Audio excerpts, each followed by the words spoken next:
चर्चा करने के लिए आपके साथ जुड़े हुए हैं। तो मैं जानना चाहूँगा सर आपसे कि जो भारत में जो पसमानदा आंदोलन है, उस आंदोलन में मूल निवासी असीम बिहारी जी की क्या उपयोगिता और उनका क्या योगदान है? Thank you Pradeep ji.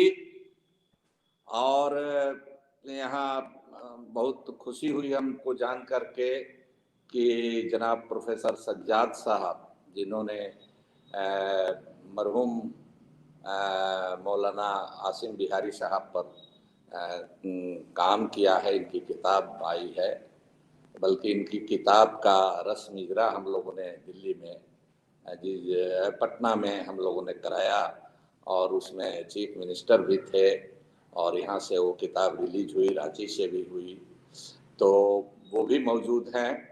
तो ऑथेंटिक आदमी हैं इस सब्जेक्ट के।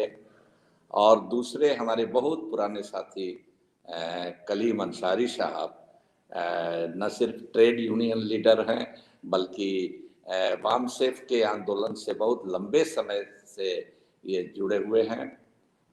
ये सब लोग हैं। फैजी साहब ने आज उन्होंने ही हमको कार्यक्रम लिया, अभी तक वो दिख नहीं रहे हैं, हम समझते हैं वो जल्दी इसमें जुड़ जाएंगे।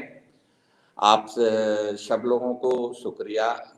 आज इस कहिए एक तरह से हम लोगों के लिए ये फख्र का दिन है। फख्र का दिन इसलिए है जिसको भले ही हम लोगों ने देर से समझा और अभी ठीक से समझ भी नहीं पाए हैं, समझ रहे हैं कि हम लोगों का फख्र का दिन ये है कि बाबा साहब भीमराव अंबेडकर की आज पुण्यतिथि है और आज ही के दिन हमारे हजरत मौलाना आसिम बिहारी साहब, आसिम शब्द है वो हम लोग बोलते हैं, तो ये भी उनका पॉपुलर नेम है, बाकी डिटेल सज्जाद साहब बताएंगे।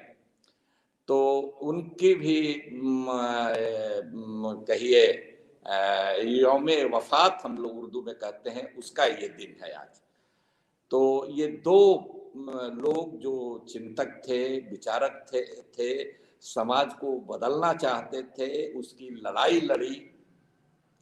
और देखिए भीमराव अंबेडकर साहब को तो मौका मिला विदेश जाकर के पढ़ने का, अंग्रेजी तालीम और दुनिया की दूसरी जबानों को भी सीखने, जानने, लोगों की सोहबत में रहने का मौका मिला।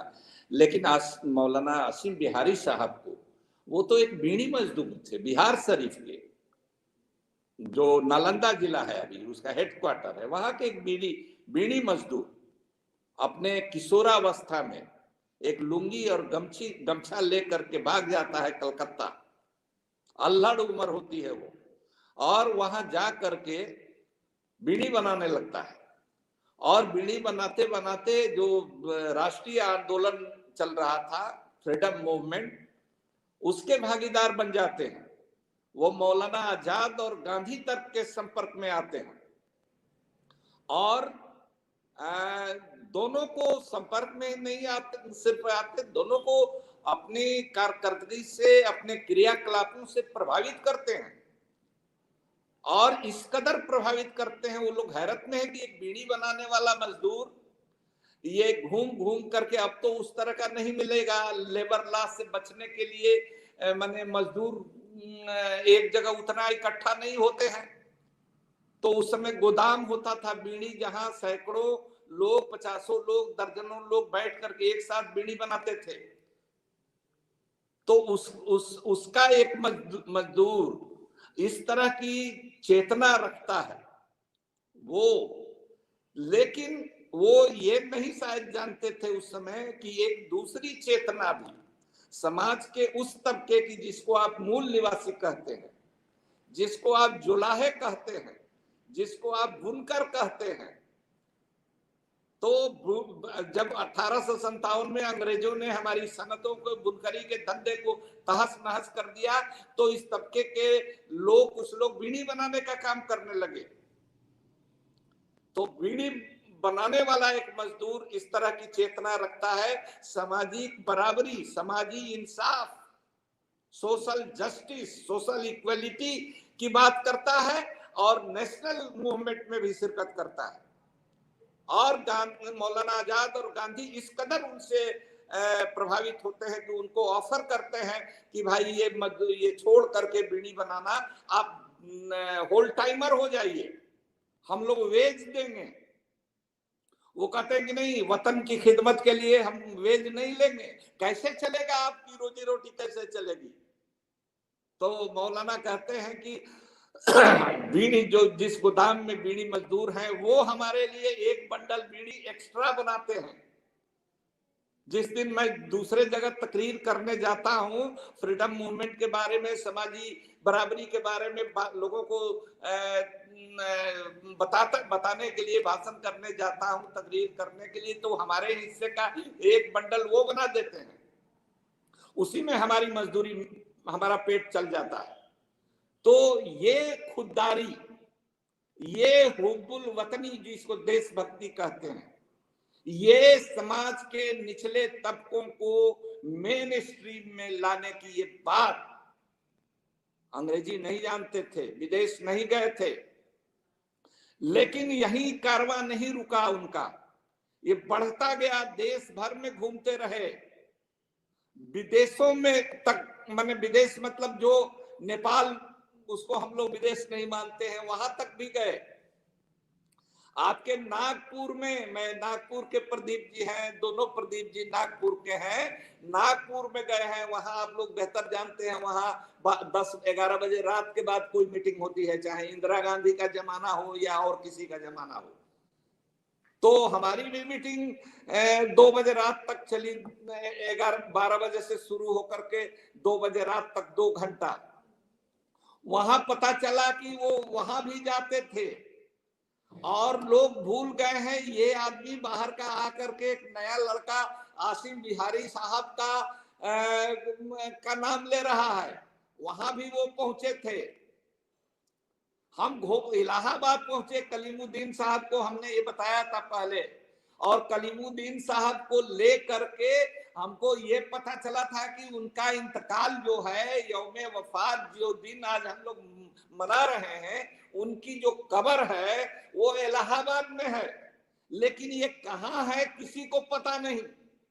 यहां तक कि वहां मोमिन कॉन्फ्रेंस के जो लीडर थे, वो उनको भी पता नहीं, उनके यहां भी कलीमुद्दीन साहब को लेके हम लोग गए, उनको ये भी नहीं पता कि आसिम बिहारी साहब कोई थे और यहीं दफन हुए हैं। बड़ी मुश्किल पड़ी, हम लोगों ने खोज करके निकाला कि जो आदमी मोमिन कॉन्फ्रेंस में को बनाया, आगे बढ़ाया, वो आदमी को जो आज मोमिन कॉन्फ्रेंस का कौमी सदर और क्या क्या का तख्ती गर्दन में लटका के नेम प्लेट लेके घूम रहे हैं, उनको पता नहीं है। तो ये बात पीढ़ी दर पीढ़ी नहीं बताई गई, हमारे लोगों ने नहीं बताया। हम लोगों ने बड़ी मुश्किल से, कलीम साहब इसकी शहादत देंगे, गवाही देंगे कि बड़ी मुश्किल से उनको कब्र पता लगा लिया कि यहाँ दफन हुए, लेकिन ये नहीं पता चला कि उस कब्र में कहाँ है, पता भी नहीं चलेगा, मुद्दत हो गया। बहरहाल, तो कहने का मतलब कि ये है, ये उनकी ये है। और ये भी बात जान लीजिए कि उसी जमाने में उनसे छोटे थे कयूम अंसारी साहब, वो भी निकले, वो अंग्रेजी जानते थे, वो खुशहाल घर से थे, वो देश दुनिया देखे थे, वो बहुत अपना दायरा बढ़ाए, लेकिन वो मोमिन कॉन्फ्रेंस तक ही बात रही।